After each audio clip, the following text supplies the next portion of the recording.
Good evening, everybody, and welcome back to the Cinefied Podcast. I'm your host, Trevor Lavelle, and this is the podcast where we discuss cinema's newest releases and whether or not to go see them. Today's episode is a special one. We are talking about Project Hail Mary from directors Phil Lord and Chris Miller, their first on-screen venture since 22 Jump Street in 2014. It's adapted from the Weir. This is adapted from the Andy Weir novel of the same name.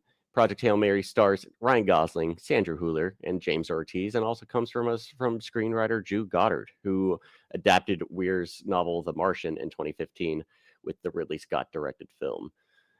Today I am joined by Tyler Strandberg, Kyle Wolf, and Connor Petrie. How are y'all doing today? Doing good. Ready to talk this film. Been holding it in. Excellent. Yeah, so Project Hail Mary is about a school teacher named Ryland Grace, who also wakes up as a totally amnesiac on the Hail Mary. So we're kind of jumping in between his time on the Hail Mary as well as his time being recruited by Ava Stratt, who is played by Sandra Hüller, as she is kind of prepping for what is needed for the Hail Mary to save the world as the sun is dying. Again, that's not all of what Project Hail Mary is about. However, we'll get more into that as the discussion rolls in. I'd love to hear what you three have to say about this. Connor, you want to go first? Sure. Yeah. I never read the book, so I'm actually a pretty big fan of The Martian. I've not seen it in a few years, admittedly, but I remember really loving it at the time. I actually did not know Drew Goddard wrote that. That is actually very surprising to me. Yeah, I think this film, going into it, I didn't know a lot about it. I kind of stayed away from the trailers, except for the initial teaser that came out, a year ago or so. But the one thing I knew going into it was that it was most likely going to be a very visual film. I just wasn't sure if it was going to really have if it was going to be more of hardcore sci-fi, if it was going to be, because I'm not a big hardcore sci-fi person, so I wasn't sure if it would really go with me. But I think having Phil Lord and Chris Miller back with their sense of humor, and then this kind of feel-good, crowd-pleasing type sci-fi, I think really works. And it is, as I predicted, a visually stunning film, and it's going to easily make it into my top 10, possibly top 5 of the year. And yeah, I'm very much looking forward to going into spoilers as we get there. But yeah, I definitely recommend it. I think it's a must-see. Fantastic. Kyle? Yeah, so I also went into this knowing very little about it. I don't even believe that I knew that it was a book adaptation, especially from Andy Weir, until maybe a month or two before this, before seeing this. Also had no idea that Drew Goddard wrote this. I did know that he had adapted The Martian, but until credits rolled on this, I didn't even know he had wrote it. So not saying that you necessarily benefit from going into this totally blind, but I try to go in as blind as possible to movies in general anymore. But this one really surprised me. It's very, very good. It's visually incredible looking, with with the effects and just how the movie shot and everything. Ryan Gosling is really good in this. A lot of his personality, like the typical Ryan Gosling stuff that you've seen, like Nice Guys or anything like that. He does bring that to this as well, but then there's all these moments of suspense and drama and comedy and just overall it feels, it's such a feel good, crowd pleasing movie. Highly recommend this. I think this is definitely going to be like an awards contender at the year's end. So Tyler? I really liked this movie. I really loved it. I went in completely blind. I actually kind of take a backwards approach to films adapted from novels. I like to see the film first before reading the book. I feel like you kind of like go in and you get this world built, and then when you read the book, it's kind of like you get more information from it. And I really liked it. As soon as I saw this movie, I bought the book same day, started reading it right away. I didn't even watch any of the trailers going into it. All I knew was that it was a New York Times bestseller. It was by the same author as The Martian. I hadn't read The Martian, but I saw the movie and I really liked the film. I think that Andy Weir has a really great job of just making these really approachable and relatable science fiction characters. What I really liked about The Martian was how light science fiction it was. I mean, it still had some of those elements, but it wasn't like dense like Dune is. And I love Dune, but it's much more approachable to a wider general audience. And I thought this was a really feel-good film. I walked out of this thinking that it was going to be a really nice family film, actually. I was very surprised when I found out it was rated PG-13. I don't think they dropped the F-bomb once in the movie. And I've been encouraging almost everyone that I'm talking to go see it. I've been saying, like, I was lucky enough to get an early screening. It's really good. Go see it in the theater. The cinematography is astounding. And the music really, really caught my attention as well. I was very, very happy with this film.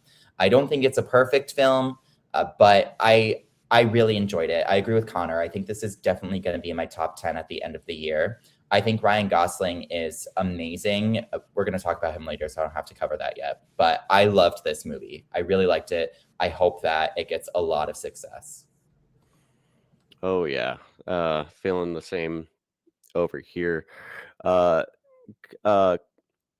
and Tyler, you both mentioned the cinematography and the music. This is shot by Greg Fraser, who won the Oscar for shooting Dune Part 1. He also shot Dune Part 2, as well as The Batman. And I think this may be one of his best looking pictures today, perhaps the best looking picture. And this is also from composer Daniel Pemberton, who is very close with Lord and Miller. He scored the Spider-Verse films, and this is also a kind of a new realm for him, even though those Spider-Verse scores are pretty iconic. This is also a very new realm for Daniel Pemberton, which I think is very exciting. From my experience, I have read all three of Andy Weir's published works, Artemis, The Martian, and Project Hail Mary. And I finished Project Hail Mary at a couple months ago, around the end of January. And I was very, very curious on how Lord and Miller would really translate this, because Andy Weir has very tactile and detailed writing, not to the point of Frank Herbert in Dune, like you said, Tyler. This is not Dune, and I love Dune. Dune is my favorite book, but Andy Weir has more of a kind of like cinematic kind of pace to his kind of writing, which I think really helps kind of bring his stories to life on screen. And here, I think they did something pretty special. Hot take, I think this may be better than the book. Like in my opinion, I love the book so much, and I love Andy Weir as a writer, but I think this really just nails down all the heart and emotions rushing through every page of this, probably about tenfold. I think not only does Gosling really sell every kind of emotion, even though he's kind of acting along himself with a puppet. I just think he really nails it down here, and I think he's amazing. And as well as Sandra Hüller. I don't know if either of y'all saw The Zone of Interest or Anatomy of a Fall, but she's spectacular in both of those, and I think she really brings new life into the character of Ava Stratt here. Now we should go into more spoiler territory, because there's more leading on in Project Hail Mary than what meets the eye.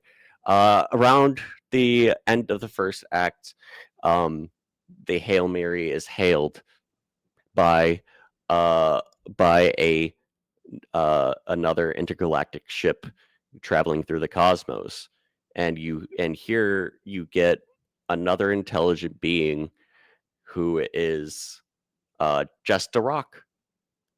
It's a rock puppet, and he names him Rocky.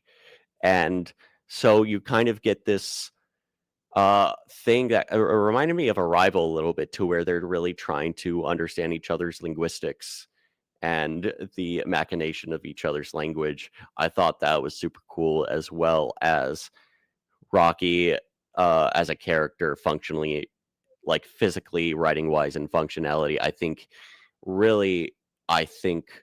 just jumped right off the page onto the screen here. And perhaps everybody's going to fall in love with Rocky. I think he is, he's going to jerk a lot of tears, but also crack a lot of laughs and those in the audience. I don't know where else to go. And also, sorry, one more thing. Sorry, we can edit around this little stub. A few weeks ago, I hosted the podcast episode for the Wuthering Heights adaptation, and I haven't read Wuthering Heights. And so, but although I really loved that movie adaptation, I can understand other people really having at odds with that. With this, it's on site. If anybody says anything about this movie, it is on site. This is spectacular. I loved it. In relation to Phil Lord and Chris Miller's other films, I'm very, very partial to the Jump Street movies, but this may be like top of their shelf. This is really good stuff. I think that Phil Lord and Chris Miller do comedy really well, which really translates in this movie as well. The novel has this really kind of like quirky approach, especially being narrated from Ryland Grace, the main character, in first person. And I think the film translates that really perfectly. I think with the Lego movie as well, they really kind of imbue that more emotional aspect to it too, that is very, very successful in this adaptation as well. I'm not quite finished with the book yet, but I am seeing like where everything kind of translates and how it worked out. I think that there's some parts that the book does a little bit better than the film. But I would agree that for the most part, the film is pretty on par, if not does tackle a few aspects better than the book does. One of the things that really stood out to me was Ryan Gosling's character, Ryland Grace. That's going to be confusing. His relationship with the other intelligent species, Rocky. It's much more of an emotional bond in the film than what we get in the novel just right off the bat. Right off the bat, we kind of want them to connect. We want them to understand each other. And in the novel, they're kind of just figuring each other out at first. They do click really instantly. But the way that like warmth and heart is there so immediately in the movie, I think is really, really successful. And I think that carries throughout the entire film. I think that's why I'm labeling it as a feel-good movie, because it just starts off so strong as really kind of making you connect to both of the characters, this human character and then this other intelligent life form, alien species that looks like a pile of rocks. You're still able to connect with it so deeply almost right away. And I think they did a really great job with that. Yeah, no, 100%. I think that you just have such a fantastic relationship that just from their first interaction together, like from the first startle, essentially, with the tapping. I think I don't know if I feel like I enjoyed their relationship even more before he got the language technology down. Like I like their kind of like figuring each other out. I think the humor kind of like where he's tapping on the glasses, like, oh, you're pointing. You know, that whole scene I thought was very funny. I mean, I can't wait for, you know, the inevitable Rocky Funko Pop to come out, but because you know that'll probably happen, but because lovable characters get those, but I think that there's I think the design of Rocky, Trevor and Tyler, as you both have read the book, is this how he's described in the book, like as kind of like this spider-like rock creature, or like how is he described? Yeah, he's literally called a spider in the novel. It's a little bit more detailed. He's much more geometric in the novel. They use pentagons pretty frequently in the novel, and so he looks a little bit more organized from my perspective, where in the movie he looks a little bit more kind of like bouldery, like stacked on top of each other. Okay. But I would say this is a really, really faithful adaptation of how Rocky is supposed to look. Okay. And we brought up the going back to a few minutes ago, Trevor, you brought up the score again. And I think that, to me, I didn't know who composed this until the credits rolled. And there's aspects of it where I was thinking this felt very Zucker. Not Zucker. Sorry, not Zucker. I said the wrong thing. Zimmer. Sorry. Yeah. Not the Naked Gun director. Zimmer. But it felt very Hans Zimmer. But then it also got a little more upbeat than normal Zimmer. So I was like, oh, this isn't Zimmer. Maybe and it got a little gothic at times. I was like, maybe it's Elfman, maybe. And then I was like, when his name popped up, I was very unfamiliar. I had to look him up on my IMDb, and I was like, of course, Lord and Miller would, continue working with this guy. But I mean, this is definitely very different from all the other projects Lord and Miller have done. But I do think that their humor remains intact here, and that is surprising. Although Drew Goddard did co-write Cabin in the Woods, which is pretty much a straight up comedy. I mean, right. I do think that the Phil Lord and Chris Miller definitely played a hand in the script, even though they're not credited. I mean, that seems very evident because their humor is very much there. Oh, totally. I kind of have this weird spidey sense to where if I feel like I'm listening to a Daniel Pemberton score, I'll like sniff it out immediately. Like when me and my girlfriend saw Fly Me to the Moon a couple of years ago, I was just like, this is a Daniel Pemberton score. And then his name popped up in the credits. I'm like, aha! Here I kind of knew it was going to be Pemberton due to Lord and Miller and his work on the Spider-Verse films. It kind of would make sense for him to do it, but it is very vast. It sounds like a Zimmer score. Not so much like Zimmer's Dune score, but kind of like a mix between his Interstellar score and maybe even Batman in ways. I was getting a little Inception too, but mainly Interstellar was what I was picking up during those instances. But I also wanted to bring up, I brought this up after the showing to Kyle and one of our friends, was I got this. I'm sure the book was probably written however many years ago, but it also felt his relationship with Rocky, even though it's a very divisive / not very much liked film. I personally liked it, but the relationship here felt similar to what I got out of Netflix's Spaceman with Sandler and Paul Dano, because Paul Dano plays a big giant spider in space that he just comes across. And then he's basically going through a mental break of like, oh, he's on a suicide mission basically. And he has to deal with, that he's basically going to die. And he has this spider with him who ends up dying as well and basically sacrifices his life force to keep Adam Sandler's character alive. I'm like, there's a lot of similar elements. So I'm very much curious which one came first. But I just brought that up. I thought that was very interesting. But I actually kind of want to talk about one of my favorite kind of plot elements of both the book and the movie here. So we find out at the beginning of the story that our son is dying, not due to a little microorganism that they called astrophage, which is kind of this. It's this kind of space algae that hooks onto this infrared line from a nearby planet and steals kind of like the sunlight from the from the star that the Petroville line is going towards. And as well, towards the end of the movie, towards the end of the story, you get this predator for the astrophage that they called Talmiba. which plays its own kind of role into the plot itself. So this is not only about intergalactic space travel and an unlikely friendship and survival and whatnot. It's also a film about biology and kind of like integral and kind of like challenging our perspective on intergalactic life as well. Not only are they talking about like these microbe kind of living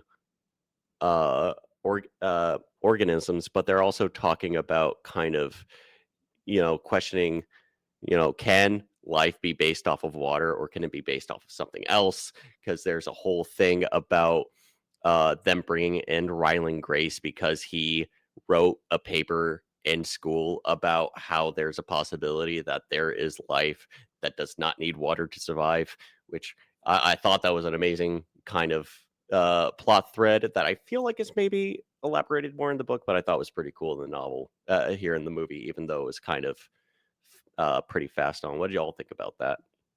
What did y'all think about the astrophage?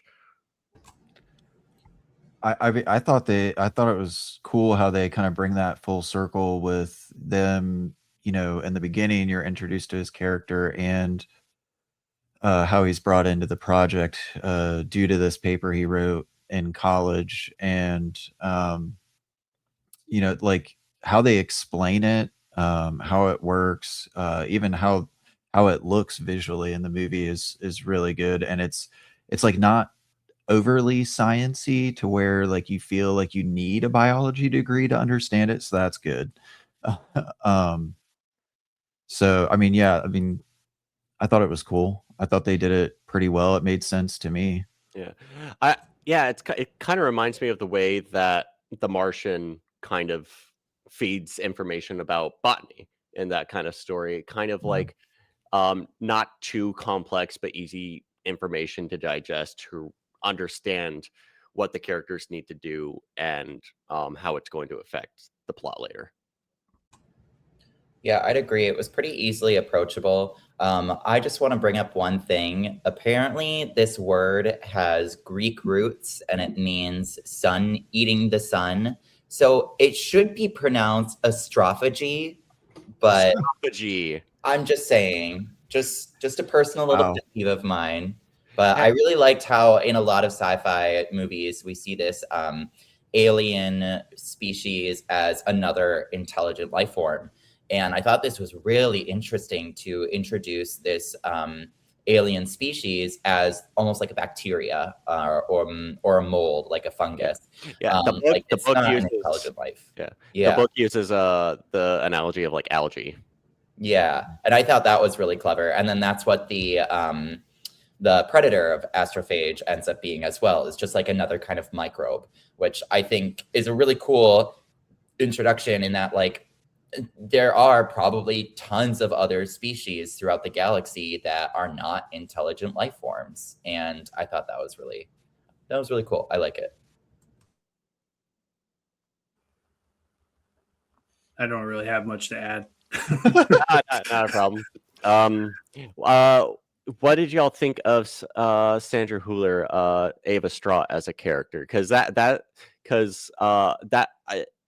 in my opinion, that's probably my favorite character in this whole story because of how complicated her whole role in this whole situation is, especially towards the end of the movie. She could have gone up. She sacrificed him. She could have gone up herself. Like I'm just saying, like I'm letting you guys feel differently, but to me, I don't know if you feel different, but I think that she's a piece of shit for sending him up. Sorry. I didn't feel that necessarily, but actually, what I'll say about her in this, she's first of all, like I loved her in Anatomy of a Fall, and sure, there's other things I've seen her in that I can't think of off the top of my head. Like for some reason, I'm thinking, was she in Tony Erdmann? Yeah, she's okay. I thought Tony so. Erdmann. Yeah, I love that movie. But they there's a point in this movie where you start getting more backstory on, or like where it's starting to reveal more of like how he got on the on the Project Hail Mary, whatever, on the ship, we'll say. And you like, I'm talking about like the karaoke scene essentially. So like Ryan Gosling and her start to have more of a like friendship kind of thing. I think that part of the movie really saved her from just being like project leader, like kind of not much, to the character other than like, I'm the person who brings all these people together, and that's essentially it. So I was glad that she had more to do than that.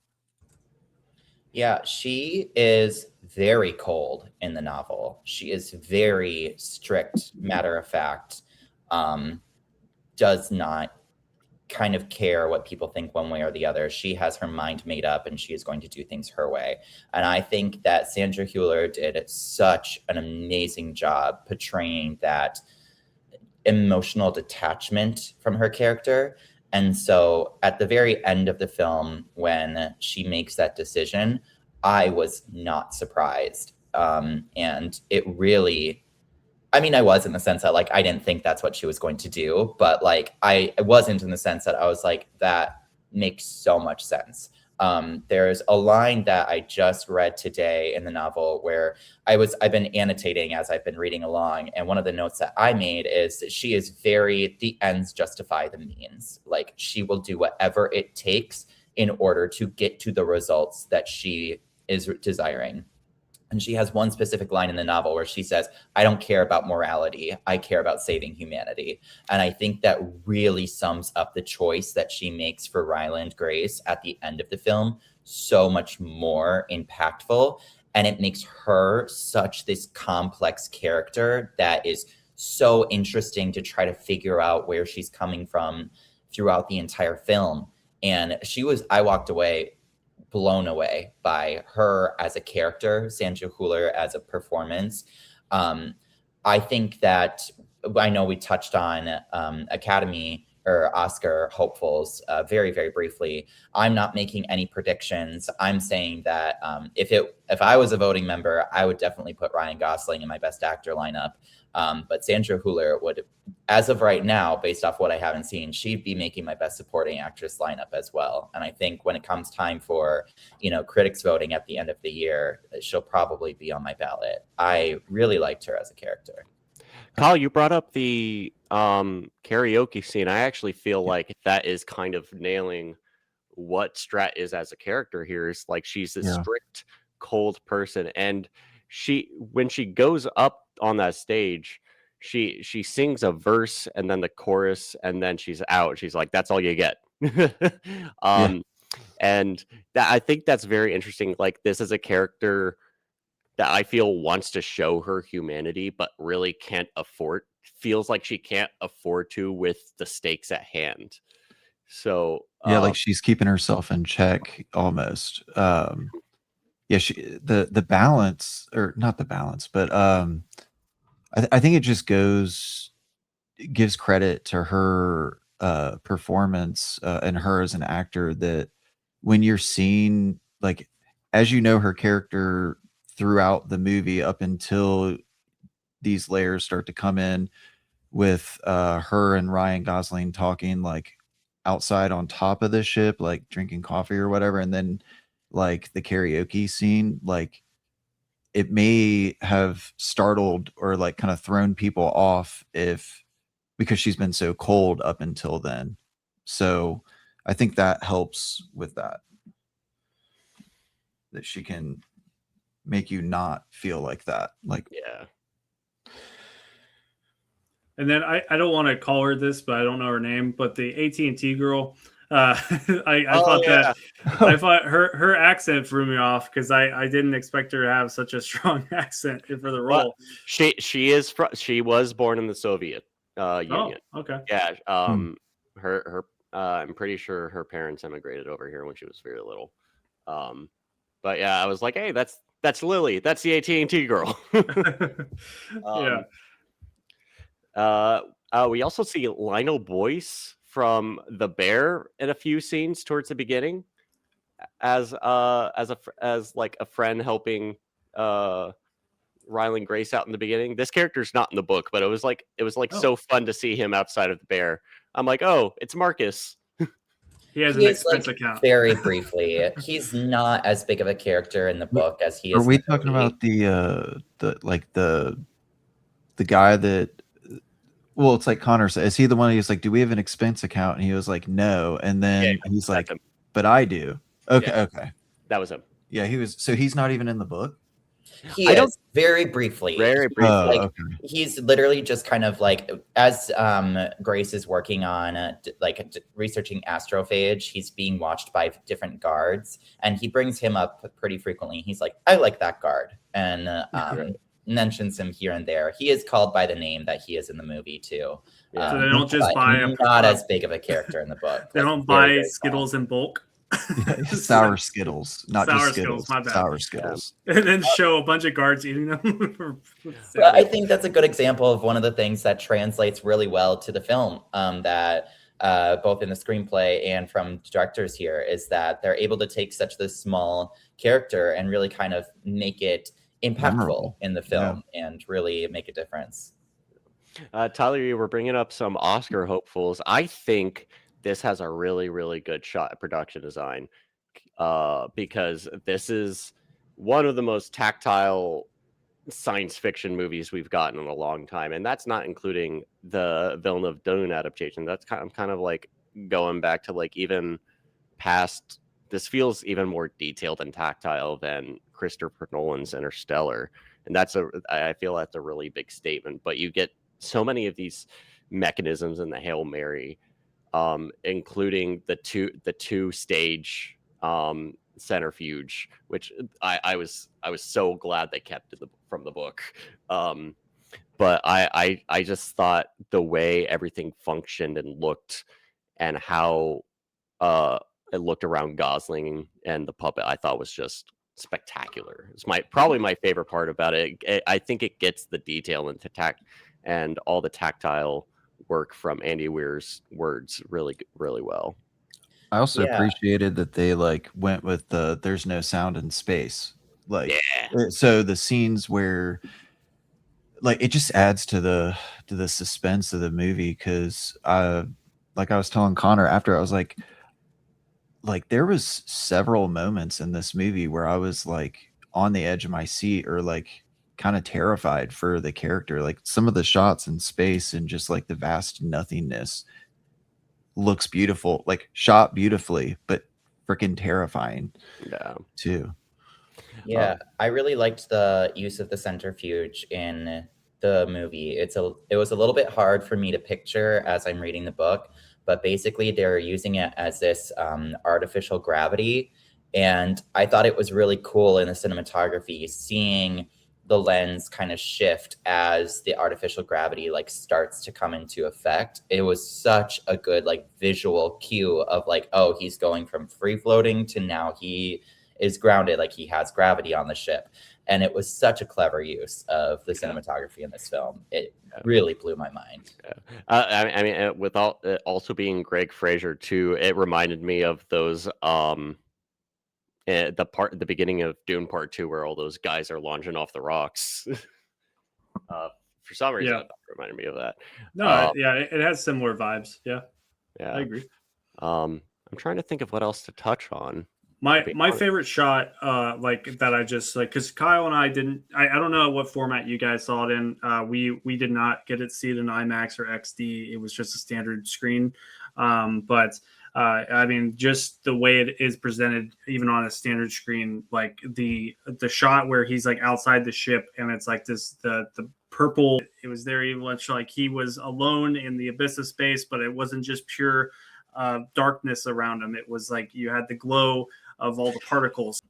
So, but I am curious because I have heard from multiple people that it's including you two, that it's a very faithful adaptation. And I'm curious with Tyler, you have not finished it yet, but Trevor, you have. Is there anything that is very like big that was left out, that like there's a big moment that was taken out, or something that was changed to make a better cinematic experience? Not particularly. This is a pretty one-to-one thing. I feel like if there's any big difference, it's I think Strahd is colder and more complicated in the book. There's a scene regarding from the book that is actually one of my favorites, but I'm finding other people don't like. Is a part where she goes to like the internet this like international copyright court, and she's like, and it's like, you're infringing all of this, and she's like, I don't care, I'm saving the world. And I thought that's a fun thing, but they didn't put it in here. It would have been awesome to see that kind of thing throw down, but no, it's pretty 1-to-1 actually. Yeah, I think that there is quite a few more scenes in the novel of like the lengths that they start to go to in order to protect the earth while they can. So we see much more about like the development of the artificial coma that they're put in. We see more about like the development of the Hail Mary itself. I don't remember if this is touched on in the film, but to try to save Earth as long as they can, they start intentionally deploying global warming tactics on the Earth. And one of the most impactful scenes to me for Strahd is she orders nuking Antarctica, and the guy who ends up doing it like he can't bring himself to do it, and when he pushes the button, he breaks down and starts crying because it's so like huge, like to do that. And I think that's where the quote comes from, where she says like, I don't care about morality, I care about saving the world. At one point they talk about like filling up a fourth of the Sahara Desert with some type of solar panels to reheat things. And Grace brings up like that would economically destroy Africa and parts of Europe. And Strahd is kind of like, I don't, pardon my language. She's like, I don't give a fuck. Like, I'm going to do what I have to do, and I'm going to do it. And she brings up in the novel, like after the Hail Mary launches, I'm like, I just go back to being a normal person. And there's one scene where Grace brings up like, what are you going to do? And she's like, honestly, I'll probably be tried for war crimes. She's like, I'll probably be tried in a lot of international court for the choices that I made. And I think that makes her such a compelling character. I think it makes her so interesting. And I don't think that translation is lost in screen. The fact that all these little pieces are missing, and the fact that she still comes across the way she does in the film is astounding to me. One of the things that I really wanted to bring up is the opening of the film felt very jarring to me. It felt very kind of like, I'm having a hard time understanding what this is. And I think there's a difference between really laying down like the character doesn't know what's going on, and so you as an audience should not really understand what's going on either, versus just kind of like, I'm confused as to what's happening as a whole. And I think the book settles that a lot better. The book handles very well, like this character is very confused as to what's happening, but you as the reader understand that that confusion is part of the experience. So that's something that I thought was really effective in the book as compared to the film. But so far, that's kind of the only thing I think the book does, quote unquote, better. Like I said, I think everything else, the film is very on par in terms of tone, impact, all of that. Yeah, and I swayed different. Like I said, I haven't read the book, but as far as, because Kyle brought up the opening too, and kind of not being fully on board at first, but I that's when I got a sense, oh, this is going to have that comedic like weight to it that I'm used to from these directors, and so I was more focused in on the comedy side of it rather than like the characters like realization of like what's going on. We also had kind of a sudden start to the film, so that might have been why it was a little more jarring for you. Our screening was really screwed up. It was like 30 minutes late, and they were like, get in there, and then there was just like, it's playing MGM logo. so yeah. And it is very sorry.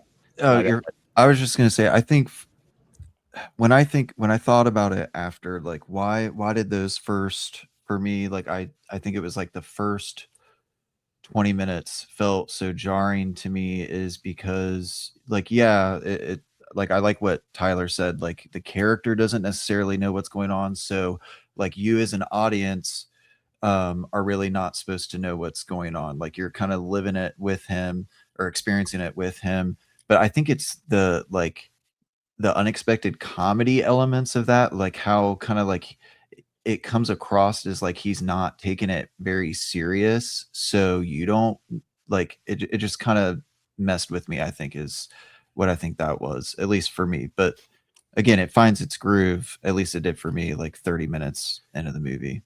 Like I was fully on board. I also took it as he was having kind of a psychotic break because it's like Oh, he woke up from being drugged, and then he's like, I'm in fucking space. Like, how am I supposed to handle that? You know? So Operation Go Home. Yeah. Trevor, sorry for interrupting. What were you gonna say? I definitely agree that I think it starts off a little bit too fast. I know that this is already kind of like a pretty big runtime at 240. I feel like this is probably a personal thing that I'm going to point out. I think some studios are afraid to let their movies be a little bit longer. Like I feel like they don't want to go over that 245 mark or risk being 3 hours. Like I thought 3 hours was the perfect time for Oppenheimer, but I'm like here I was like I think it could have used 20 more minutes. I don't know, but that's just me. I also felt like there could have been 20 more minutes to Fennell's Wuthering Heights. And yeah, even yesterday when I saw Gyllenhaal's The Bride, I felt like, oh, that could have been a little bit longer. But anyway, that's just my... What about the ending with this? Like, does the ending of this link up with, or like, is it the same as in the book? Because like me and Connor were saying, it does this thing where you think it's ending at like at least two different points. I thought that it was going to end when she was like, okay, let's get to it. When he sends the stuff to her and you see the boat going through the ice caps, and then like it kind of pans out. It's like, oh, credits, you know, they're going to get to work on recovering Earth. But then it just keeps going for another 15 minutes. So that's what. No, the destination where it ends is the same. Sorry to spoil the book for you, Tyler. No, I know. I get what goes on. From my understanding, we don't even see what happens to Earth in the book, which I almost kind of prefer. I think that, you know, his mission is he sends off the probes. He decides to go save Rocky. And I kind of prefer that. I think that we have his mission is completed. And so we should see the conclusion to his story. He doesn't know what happens to humanity. He just makes the choice to go save his friend. And I kind of prefer that. I kind of prefer if we didn't see Earth after all of this happened and we were kind of left in this vague space as well. I kind of prefer that too. That's also kind of goes into another big difference from the novel there. So the movie kind of dives into this a little bit. It's like a montage sequence, but there are these 4 probes on the Project Hail Mary that are meant to be sent back because they know this is a one-way trip and whatnot, and they are named after the Beatles, John, Ringo, George, and Paul from Liverpool. Sorry. And the way that kind of it shows that it's like, oh, everything's cool in the end. I like the ambiguity in the book. Also, I was just like, because there's some terrifying implications that Weir sprinkles in throughout the book about like perhaps like even if the Tomiba does kind of save us, there's a chance that I might be too late for Earth. But I feel like the upside of that is like, isn't it also great that Grace was also able to save the Iridians? So I think the implication in the book too is like humanity went to these extremes to artificially implement global warming tactics to slow down the cooling of the Earth. And so when they get rid of the astrophage and are able to restore the sun to its full luminosity, what then? They've already heated up the Earth. It's going to keep heating up because of the tactics that they did. So Yeah. it's really kind of left in this scary kind of phase. But I really liked it. I'm vibing with this book so far. I loved this movie. Like I said, I have not been able to shut up about it all week.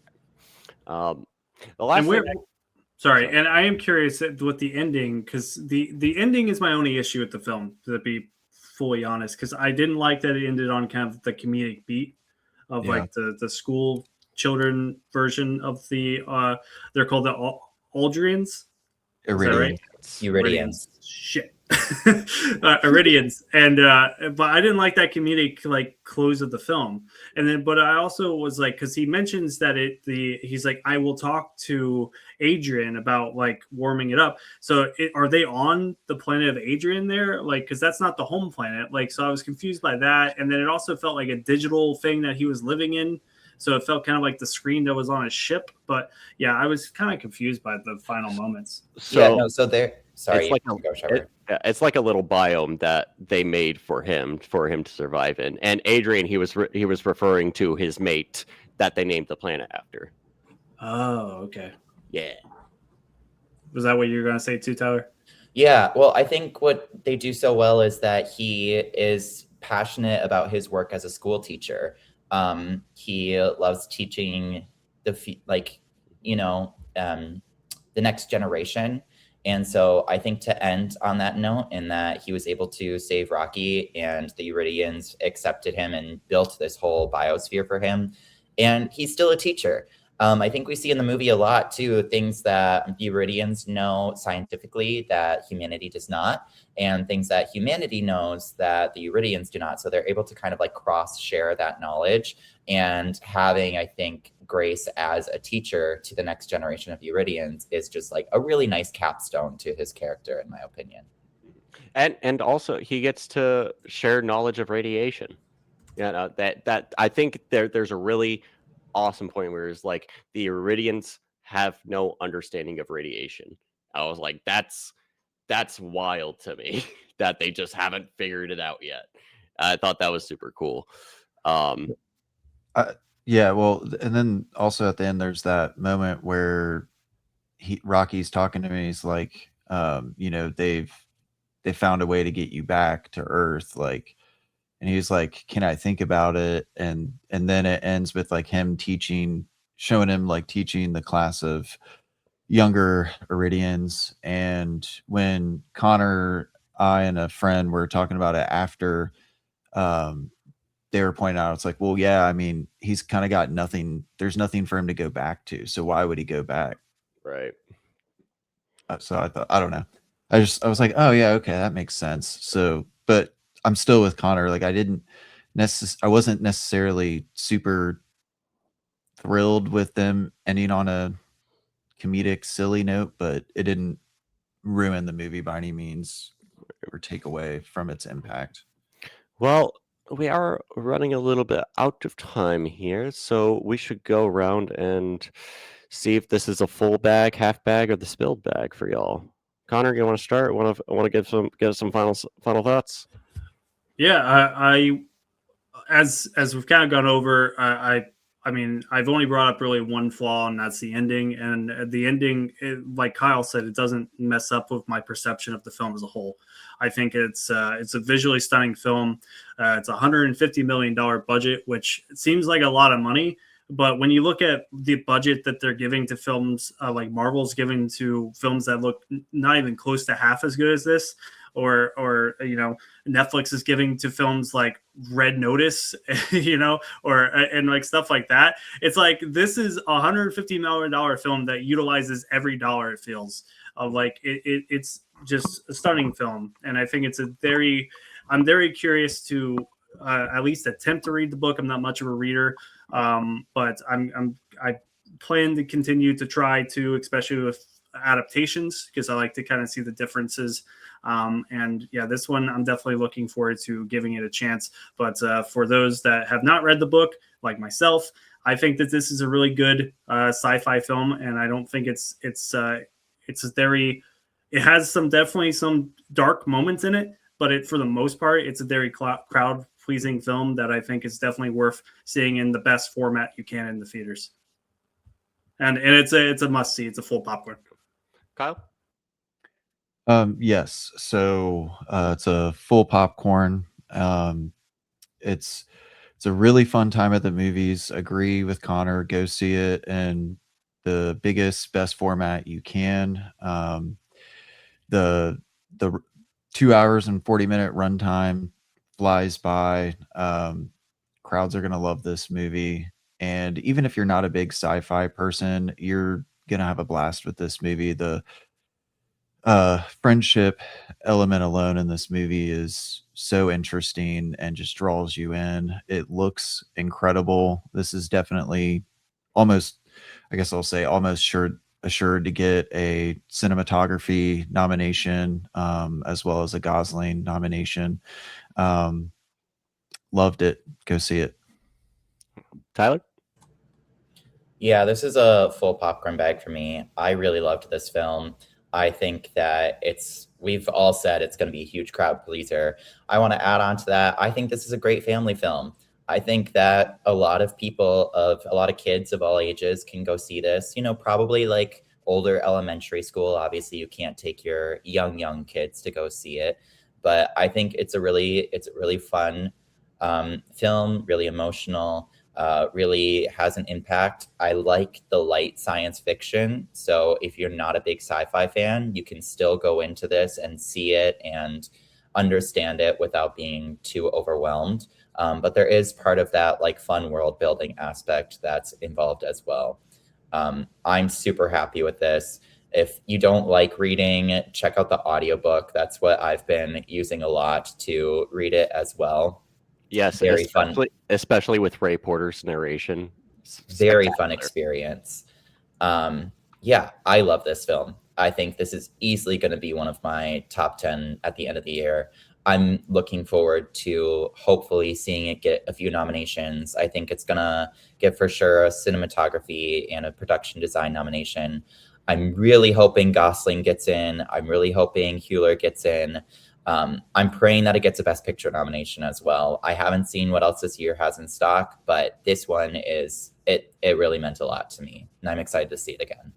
Yeah. For me, I'll also give it that full bag. I think it's spectacular adaptation. I think it's a really new realm for the filmmakers, Lord and Miller, and it really just everyone involved. Fraser as a cinematographer, Pemberton as a composer, Goddard as a writer. I think that everybody is just in their new element, but also in a new realm here, and they're just the high octane just engines just revving to the end, and I just think everybody gives it their all and makes something really spectacular.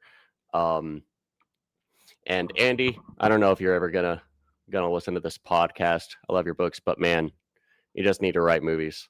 Yeah, this man has such a cinematic but tactile like writing style. Is like why doesn't he just write screenplays? But that's just my opinion.